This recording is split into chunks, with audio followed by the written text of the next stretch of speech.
How to add multiple locations for your Shopify store. Hey everyone, welcome. We hope you're all doing great. In this video, I will show you easily how we can add more than just one location in our Shopify. So if you want to add multiple, we can do so very easily, and I will show you how to.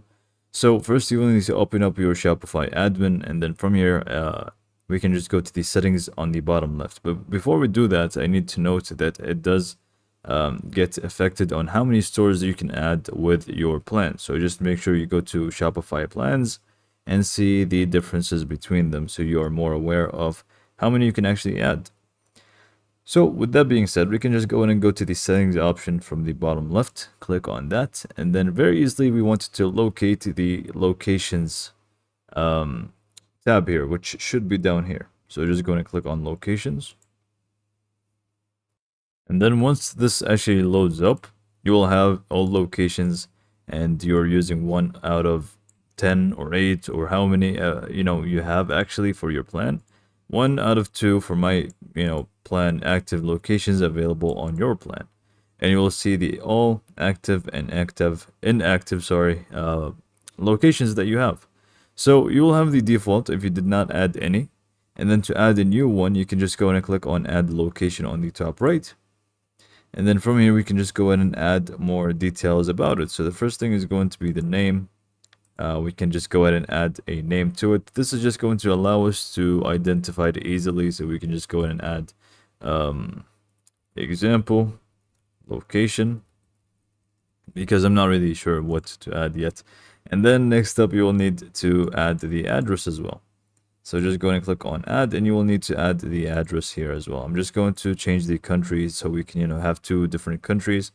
I'm just going to go for United Kingdom because why not? And I'll try to search for a random address here that I can use. Okay, so great. It did actually fill in everything for me except for the phone number, and I can just go and click on save. And once that's done, we can just go in and click on mark as valid. And we should be good, except, for the last thing, which is the fulfillment details, which is, the ability to fulfill online orders from this location if you want to. So this is completely up to you whether you actually want to check this or not. I'm just going to turn it off and click on save and exit out of here. So now we should have 2 different locations, the default one and also the new one, which is example location. And now if we just scroll down a little bit, you should find this new option, which is the default location. So this is the location used by Shopify in apps when no other location is specified. So you can actually go ahead and change it to become the example location, for example, and click on save, and it's now going to be the actual location, basically, that is, the primary one. But this is pretty much all. As you can see, I have 2 out of 2, but if you have more or the ability to add more, you can just again click on add location from the top right, and you'll be able to add it. And if you click on any, you can simply just deactivate that location if you don't need it anymore, or even delete it.